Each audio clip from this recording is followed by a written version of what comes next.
De ruisseaux et de danse. Le paysan, décrottant un à un ses sabots, avait quitté l'alignement de son champ, son sillon bien rangé, pour la haie de ses fils.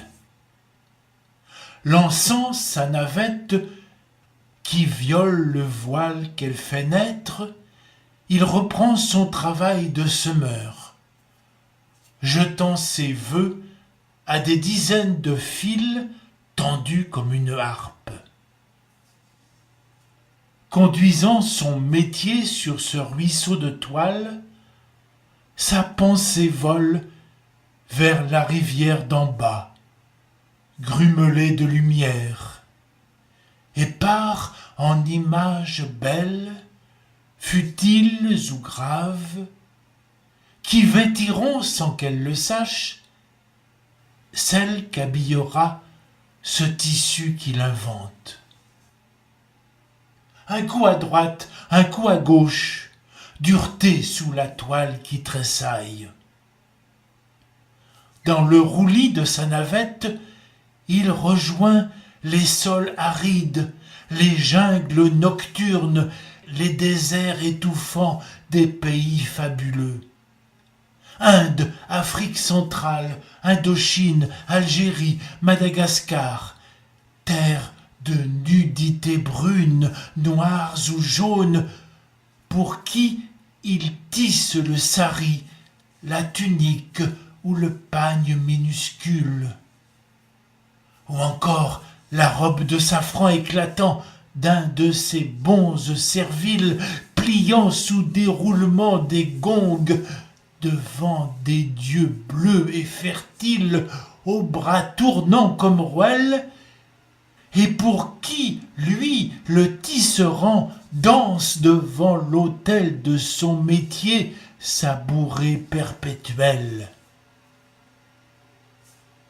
Comme la faux tout à l'heure abattra le blé mûr, son couteau tranche la toile qui fuse et se libère.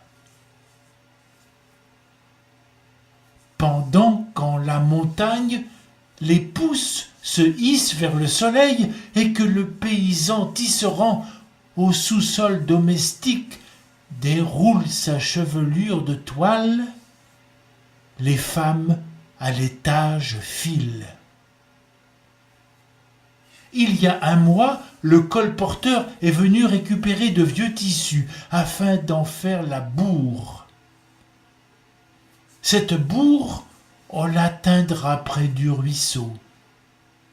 Un jour c'est bleu, l'autre jour c'est jaune, l'autre jour c'est rouge, et les poissons s'ébattent dans des flots arc-en-ciel. Cardée, étirée et tordue, la bourre devient fil.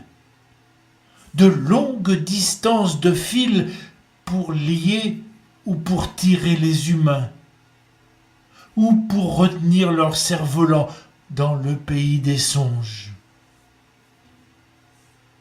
Les femmes, elles aussi, rêvent quand leur rouet tourne. Sur la toile qu'en bas tisse le mari, elles feront naître l'enfant.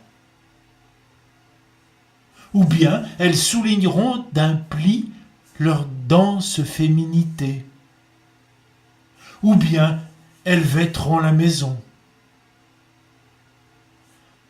Elles songent aussi au linceul, à la nappe d'autel.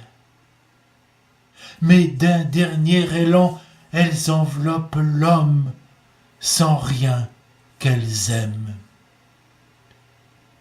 Et quand leurs doigts rapides relient un fil à l'autre, ce qu'elles nouent sur la terre, sera-t-il noué au ciel ? Des doigts sur quoi l'hiver on souffle, de peur qu'engourdis, ils se mettent à rêver eux aussi. Et elles chantent comme le fait le ruisseau. En bas, à l'homme le cou, en haut, à la femme le chant. ce chant leur venait des bergers, car dans ces montagnes d'élevage, avant de tisser le coton, ce fut la laine qu'on filait. Quand la nonne au couvent, au fuseau se piquant, émue par le vif sang, pense à son Rédempteur, la femme du tisserand, patiemment enfilant le corps de son enfant, attire heure après heure. Et quand la toile reçoit l'enfantelet charmant, femme et nonne, en chantant, remercie le Créateur.